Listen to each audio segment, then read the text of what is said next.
হে everyone, আমি মৌমিতা। তো আমাদের এখানে মেলা বসেছে আর আমি যাবো না, এটা কি হয়? বাট এত তাড়াতাড়ি যে চলে যাবো, তো আবার এই তেল মাথা নিয়ে আমি ভাবিনি, মাথায় পুরো তেল ভর্তি। বান্ধবী হঠাৎ করে ফোন করলো যে বান্ধবী মেলায় চলে আয়। আমি বললাম আমি তেল দিয়ে বসলাম সবে, এখন বলছিস মেলায় আসতে? বলছে কিচ্ছু হবে না, চলে আয়। সত্যি কথা বলতে আমি তেল দিয়ে কোথাও বেরোতে ইচ্ছা করে না, কারণ আমার পুরো ন্যাড়া ন্যাড়া লাগে। যাই হোক, তো মেলায় পৌঁছে গিয়ে আমি ওদের খুঁজছিলাম, কোথাও পাচ্ছিলাম না। চোখের সামনে ছিল বাট আমি ওদের দেখতেই পাচ্ছিলাম না।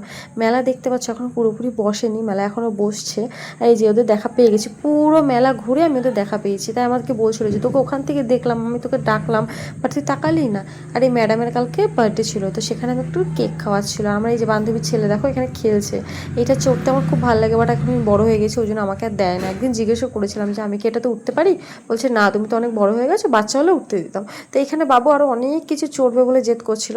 তো আমরা ওকে এটাই বোঝাচ্ছিলাম যে দাদু ভাইয়ের সাথে যেদিন আসবে সেদিন সব কিছু তুমি চড়ো। তো মেলাটা ঘুরে ঘুরে দেখছিলাম, বাচ্চাদের অনেক কিছু রাইডস এসেছে, যেমন প্লেনও এসেছে, ছোট গাড়িও এসেছে, আবার বড়দেরও অনেক কিছু এসেছে। এখানে দেখতে পাচ্ছ মেলাটা পুরোপুরি কমপ্লিট হয়নি, এখনও কাজ চলছে। রাখি পূর্ণিমার আগে পুরোপুরি কমপ্লিট হয়ে যাবে।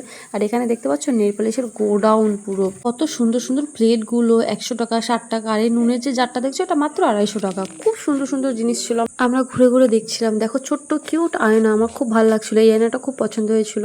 আর এখানে দেখো ভলুটা কি সুন্দর ঘুমাচ্ছে। এইখানে দেখেছো পুরো লিপস্টিকেরও গোডাউন ধরে নিয়ে এসছে, চশমার গোডাউন নিয়ে এসছে। আর এই চুড়িগুলো আমার খুব ভালো লাগছিল, বাট আমি পয়সা নিয়ে যাইনি, ওই জন্য কিনতে পারিনি। দুঃখের বিষয়, কি যে বলবো, যে এত দুঃখ লাগছিল চুড়িগুলো দেখে, যে চুড়িগুলো কেউ না কেউ নিয়ে নেবে। তারপর আর কি করবো, মনের দুঃখে একটা ভুট্টা খেতে খেতে বাড়ি চলে এলাম। বাড়ির জন্য একটু খাবারও নিয়ে নিলাম। এই ছোট্ট মিনি ব্লগটা কেমন